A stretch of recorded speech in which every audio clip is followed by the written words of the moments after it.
5 people have been killed in another mass shooting in Gqeberha in the Eastern Cape. Police are investigating a case of murder after the bodies of 5 men were recovered with multiple gunshot wounds at the Chris Hani informal settlement in New Brighton last night. To speak more on this and to look at the crisis South Africa is currently facing in as far as mass shootings are concerned, we welcome a crime analyst, Thabang Bogopa, this afternoon. Thabang, a very good afternoon to you and thank you so much for your time. Well, you know, the country has seen a number of mass shootings in recent months, but it would seem as though the Eastern Cape in this case is now the hotspot. I mean, we were talking about the Lusikisiki massacre of 18 family members who were gunned down, followed by the 6 CPF members. And 4 days ago, 5 people were gunned down. And now this latest one. Just help us make sense of this. I mean, what's driving the increase in these mass shootings? Good afternoon, my sister. It is indeed a very sad situation to first discuss. However, if you check the common modus operandi is that after each police intervention, the first one was the national Imbizo, of which after the Imbizo we had mass shootings. And then there was that gangster group that was arrested for extortion. We had mass killing.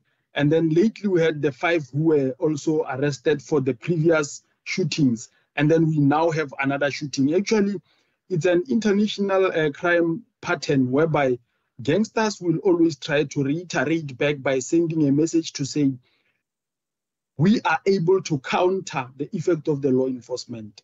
But tacitly what it tells you is that there is a very serious organized crime that's operating in the Eastern Cape, and the kingpins are doing everything at their cost to protect their territory against the law enforcement. And I want to just touch on that point that you're raising in as far as law enforcement is concerned. I mean, we heard, of course, the Premier in the Eastern Cape commending law enforcement officers for the arrest in the previous, mass shooting where 5 people were killed over the weekend.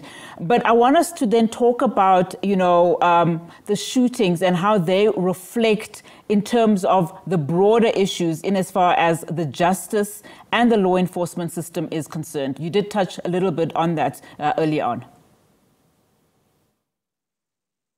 Yes, my sister, perhaps what I should bring to the public is what are we actually dealing with? Because if you focus on, I would say, symptoms of a bigger criminal syndicate, for example, you deal with the fact that a person shot another person using a pistol, which is a murder, and you investigate the murder case.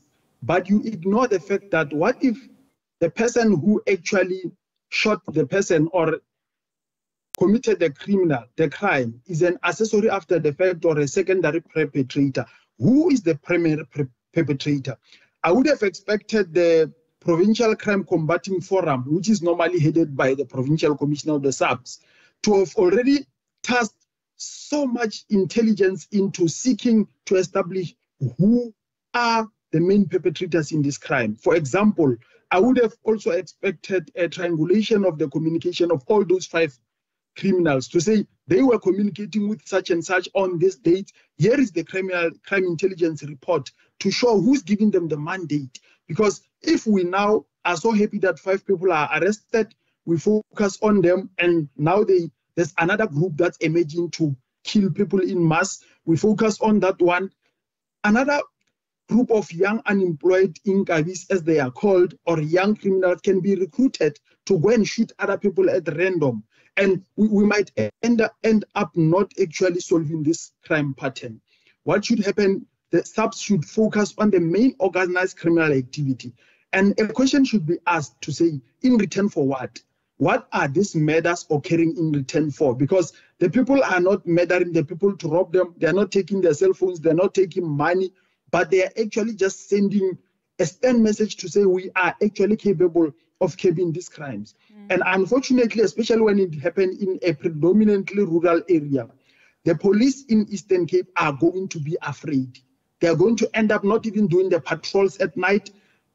As for now, we know in Eastern Cape, there's a lot of police stations that close at night. And that is a challenge. And that's what the criminal gangsters want to prevail in those areas to say, this is our territory. You end up even not being confident to report, because if you report tonight, when the police leave, they might come for your entire family or another related family in another area. Yeah, Thabang, you touched on several things that I wanted to have a look at, because when we look at, what's happening in your predominantly urban areas, we see these elements of gangsterism, taking place and organized crime.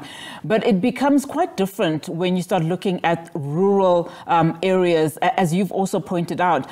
And it does really beg the question, what has changed and what has shifted? Perhaps give us insight there in terms of what you think could have happened here. And I mean, you also raised that issue about what the real issue is in as far as law enforcement is concerned, in terms of how they should be dealing with this in a holistic, strategic manner. Actually, what is happening, it's known in criminology as crime displacement, in terms of spatial crime displacement and target crime displacement, whereby it started with extortions. If you remember how all these challenges started in Eastern Cape, there were extortionists who were enjoying the criminal activity of being extortionists, and knowing that, let's say per month they have 2 million that they generate from extortion activities. Now the police came and intervened in those extortions. Now that meant, number one, there was no longer that stream of income for the criminal gangs. But then number two, the criminal gangs are trying to go back into their theft, to say we are defending this theft, because currently it tells you that the lifestyle is no longer sustainable, because extortion has been reduced or capped in Eastern Cape.